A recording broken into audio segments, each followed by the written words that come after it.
અમદાવાદથી પ્લેન દુર્ઘટનાનો આ મામલો સામે આવ્યો। સમાચારમાં આગળ વાત કરીએ તો પ્લેન દુર્ઘટના મામલે મહત્વના સમાચાર સામે આવી રહ્યા છે।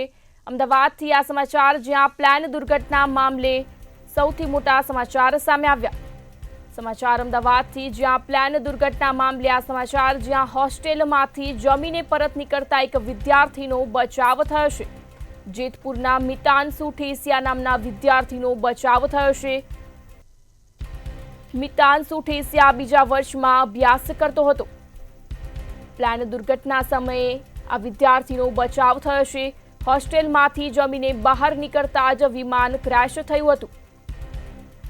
વિમાન ક્રેશ થતાં જ વિદ્યાર્થી આગની જ્વાળામાં દાઝી ગયો છે। વિમાન ક્રેશ થતાં જ અફરાતફરી મચી હતી તેવું વિદ્યાર્થીએ જણાવ્યું હતું। મિતાંશુ સાથી વિદ્યાર્થી સાથે લાઇબ્રેરીમાં જઈ રહ્યો હતો। મિતાંશુને હાથના ભાગે અને કાનના ભાગે ઈજાઓ પહોંચી છે। તો હરેશ બટેસિયા છે, બીજે મેડિકલમાં સેકન્ડ યરમાં અભ્યાસ કરું છું। આ થયું ત્યારે હું મેસમાંથી જમીને નીચે લાઇબ્રેરી તરફ જતો હતો ટુ વ્હીલમાં, ત્યારે અચાનક જ પ્લેનનો અવાજ આવ્યો અને મેસની બિલ્ડિંગ ભટકાઈ ગયો અને આગળની બિલ્ડિંગમાં ભટકાઈને બ્લાસ્ટ થઈ ગયો। માહોલ જે આગળ આ અનુભવ કેવો થયો જ્યારે આ બ્લાસ્ટ થયો?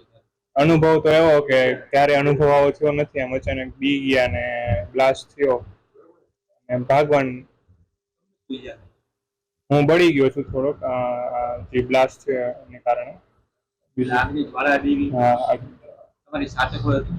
હા, મારી આ દોસ્તાર હતો, એને પણ થોડુંક એવું ઈજા થઈ છે। હોસ્ટેલમાં કેટલા ડોક્ટરો અને વિદ્યાર્થીઓ હશે?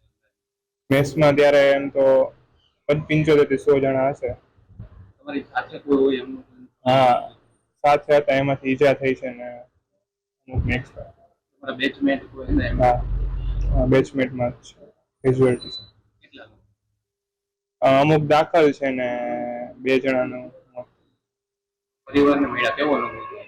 બહુ સારો અનુભવ થયો કે પહોંચી ગયા ઘરે છે।